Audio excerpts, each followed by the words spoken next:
when we think about virtual goods, so I come at this from an economics perspective. Hmm. That's some of my background, and in general, the concept of property rights is, in my opinion at least, one of the most valuable concepts and implementations that as a species we've ever found. And so, I actually go back as far as like the first industrial revolution. I've done a lot of historical research, and in that space, what you find is most of humanity for our entire existence had virtually no ownership of property or assets of any kind in the real world. And so essentially, for most of human history, unless you were, a lord or a king or something, you had basically nothing.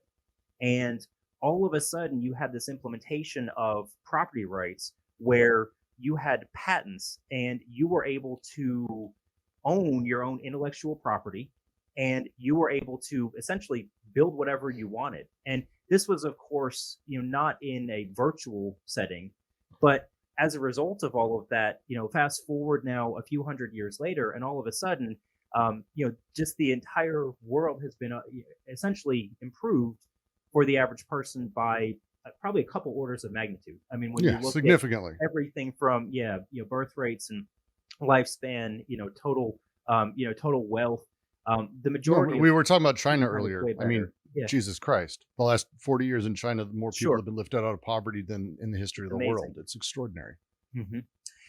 And so really the virtual space, and I'm going to call it the metaverse, because the metaverse for me is essentially the collection of all of the virtual worlds that we exist in. And our persona, our play, our political views, and our sharing of information online, all of that is operating in these various loosely interconnected systems, let's say currently.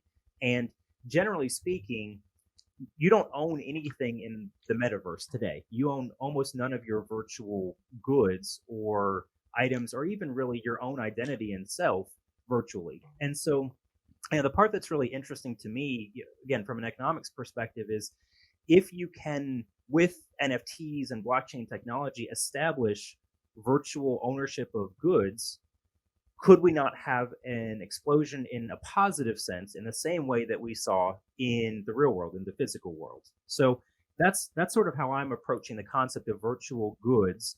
Let's for just a second Mhm. park aside the gaming aspect of it, but ideally, I would like for people to have that same level of control and ownership of their virtual avatar, their virtual profile, their social media content, that they do of their car, their house, their lawnmower, their woodworking Mhm. craft table that they have as a hobby.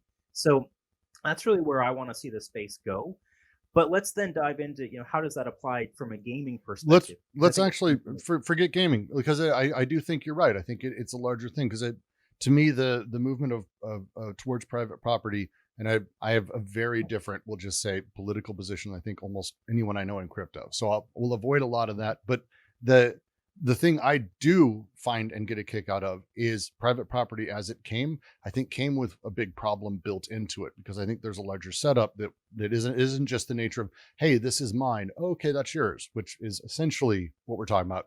But the second part, which is enforcement through the state mechanisms. Mhm. I think state mechanisms and hyper centralized sort of setups for any of this that is the enforcement of that power, I think becomes troublesome inside of a great deal of it. And I think one of the bonuses to me for crypto is that it is sort of an ownership mechanism that doesn't rely on the state or secondary contract That's right. enforcement or judicial system. So that's the part where I'm like, and it's one of the reasons I've chased down the direction I have, is I'm like, okay, so if we're playing in a place where private property and these other elements are able to behave in the way that they behave, not drastically different, I think, overall than the way they currently do, but without that centralized or power structure that I think corrupts and ruins a great deal of that.